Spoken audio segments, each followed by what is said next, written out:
প্রাথমিক বৃত্তি পরীক্ষায় ঈর্ষণীয় সাফল্য অর্জন করে ব্যাপক আলোচনার জন্ম দিয়েছে চাঁপাইনবাবগঞ্জের নবাবগঞ্জ মডেল সরকারি প্রাথমিক বিদ্যালয়। বিদ্যালয়টি থেকে পরীক্ষায় অংশ নেওয়া 53 জন শিক্ষার্থীর মধ্যে 52 জনই বৃত্তি পেয়েছে। এর মধ্যে 40 জন ট্যালেন্ট পুল এবং 12 জন সাধারণ গ্রেডে। বিদ্যালয়ের প্রধান শিক্ষক লতিফা হক এ তথ্য নিশ্চিত করে বলেন, আমাদের বিদ্যালয়ের শিক্ষার্থীদের এই ঈর্ষণীয় সাফল্য শিক্ষক, শিক্ষার্থী ও অভিভাবকদের সম্মিলিত প্রচেষ্টার ফল। নিয়মিত পাঠদান, বিশেষ প্রস্তুতিমূলক ক্লাস এবং শিক্ষার্থীদের প্রতি নিবিড় তত্ত্বাবধানের কারণেই এমন ফল অর্জন সম্ভব হয়েছে।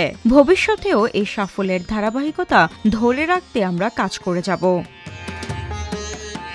জেলা প্রাথমিক শিক্ষা অফিস সূত্রে জানা গেছে, 2025 সালের প্রাথমিক বৃত্তি পরীক্ষার ফলাফলে চাঁপাইনবাবগঞ্জ জেলার 5 উপজেলায় সরকারি প্রাথমিক বিদ্যালয় ও কিন্ডারগার্টেনের মোট 963 জন শিক্ষার্থী বৃত্তি পেয়েছে।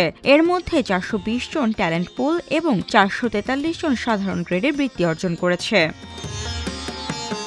ফলাফলে সরকারি প্রাথমিক বিদ্যালয়ের শিক্ষার্থীরাই এগিয়ে রয়েছে। মোট বৃত্তিপ্রাপ্তদের মধ্যে 763 জন সরকারি বিদ্যালয়ের শিক্ষার্থী, তাদের মধ্যে 340 জন ট্যালেন্ট পুল এবং 423 জন সাধারণ গ্রেডে বৃত্তি পেয়েছে। অন্যদিকে জেলার বিভিন্ন কিন্ডারগার্টেনে 200 জন শিক্ষার্থী বৃত্তি অর্জন করেছে।